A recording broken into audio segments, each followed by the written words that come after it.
Dia 7 de janeiro, terça-feira. Não são nem 6 horas da manhã, eu já tô filmando. Acordei 4h42. Eu tô rindo porque ontem eu fiz uma coisa muito interessante que eu já tinha ouvido algo semelhante, mas improvisei fazendo uma versão minha. Não foi exatamente isso que eu ouvi a pessoa falar. O que eu fiz? Ontem eu comecei a escrever o diário de hoje. Então ontem, dia 6 de janeiro, eu escrevi que no dia 7 eu acordei 4h45. Não só isso, eu escrevi que eu fiz o meu milagre da manhã, minha rotina de oração, alongamento, caminhada, esse diário em vídeo. E isso acabou me gerando uma atenção de realmente cumprir aquilo que eu já tinha escrito de caneta para o dia 7. E na verdade eu fiz isso para os outros dias também, para pelo menos alguns 5 dias. O dia 8, 9, 10, dizendo que eu acordei em tal horário e fiz tais coisas, como se realmente já tivesse ocorrido. E pelo menos hoje me ajudou. Então vamos lá. Hoje eu continuei minha leitura bíblica e vi um trecho do que o Tozer coloca de algo que ele conheceu, de uma história de um rabino que perguntou para um outro rabino, de um judeu que perguntou para um rabino se ele acreditava na Bíblia. O rabino disse que sim, se ele acreditava em Adão, sim, tal, enfim. Aí ele falou: eu gostaria de fazer uma pergunta. Por que Deus, quando Adão peca, pergunta: Adão, onde você está? E o rabino falou assim: isso é fácil da gente responder. Deus perguntou a Adão onde ele estava, não porque Deus não soubesse onde ele estava, mas porque Adão não sabia onde ele estava. E essa é uma reflexão muito boa, porque às vezes nós precisamos nos fazer perguntas a respeito da nossa fé. Eu, Renan, preciso me fazer perguntas a respeito da minha fé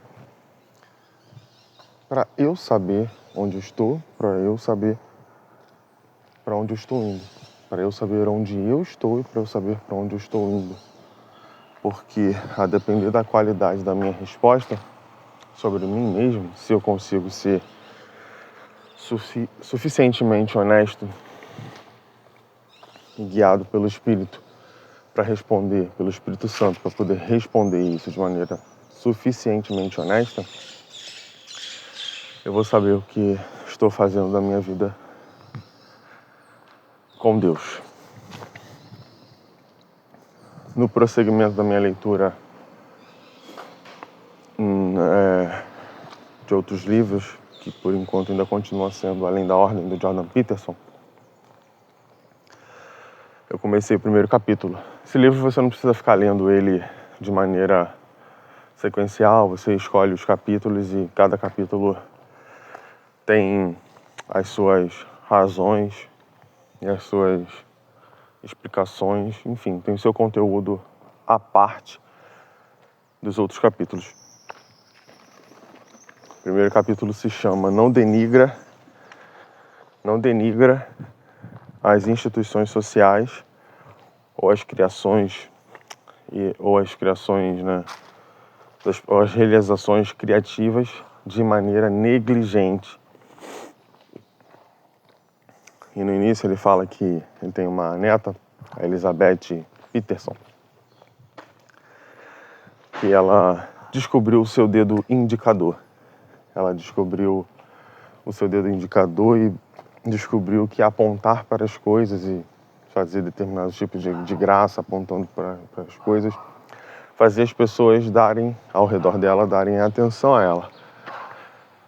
E ela passou a apontar para tudo. Se algo para o qual ela apontava era digno de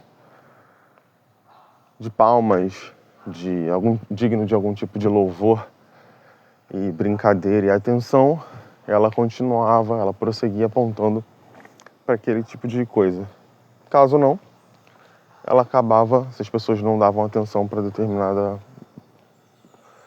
objeto que ela apontava, as pessoas vão parando. O Jordan Peterson diz que ela começa a aprender bem cedo algo que todo ser humano precisa aprender. Se você não estiver falando a respeito de coisas que as pessoas se interessem, você não vai fazer comunicação. A comunicação não vai existir. Depois ele passa para um outro ponto, que é a utilização das palavras. Palavra é uma outra forma de apontar. Aí você aponta por meio das palavras. Ele dá um exemplo quando uma pessoa fala assim, piso. Todo mundo tem uma ideia firme do que seja um piso, uma ideia mínima. Porque você não precisa ficar especificando se é de madeira, se é de concreto, barro, vidro. Mas quando as pessoas falam piso, elas têm uma ideia. Uma ideia mínima que retrata aquilo que a gente quer dizer. E ele diz que isso é importante para poder manter a comunicação entre as pessoas, para manter o que ocorre em vida comunitária. E aos poucos ele vai caminhando para falar sobre a ética, que se assemelha à estruturação das formações da palavra. Às vezes, ela pode sofrer algum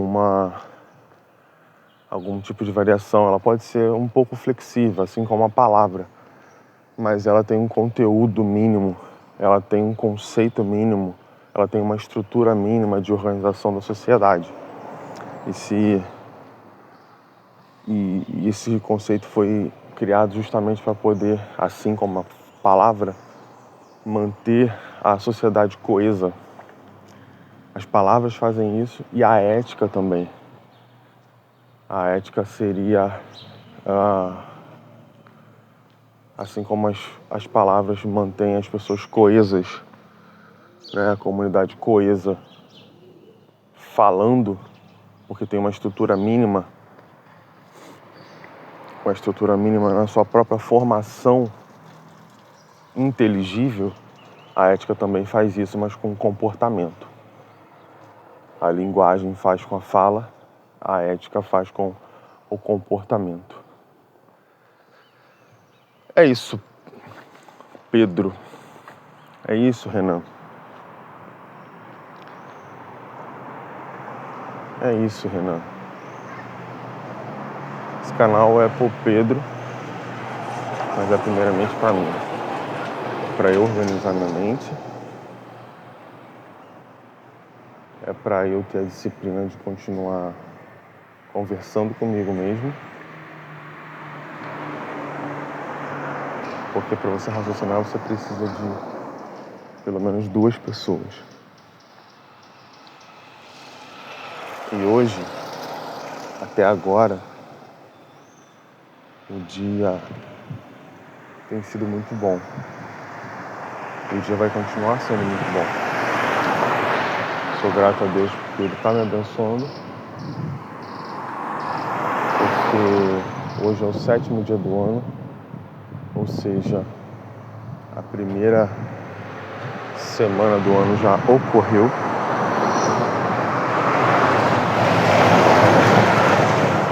Hoje fechamos 7 dias do ano. E nesses 7 dias eu me exercitei, me mantive orando, lendo, me mantive me alimentando bem. planejando, executando, ou seja, bem diferente do que eu vinha fazendo nos últimos anos. Isso tem sido muito bom. Tem sido muito bom.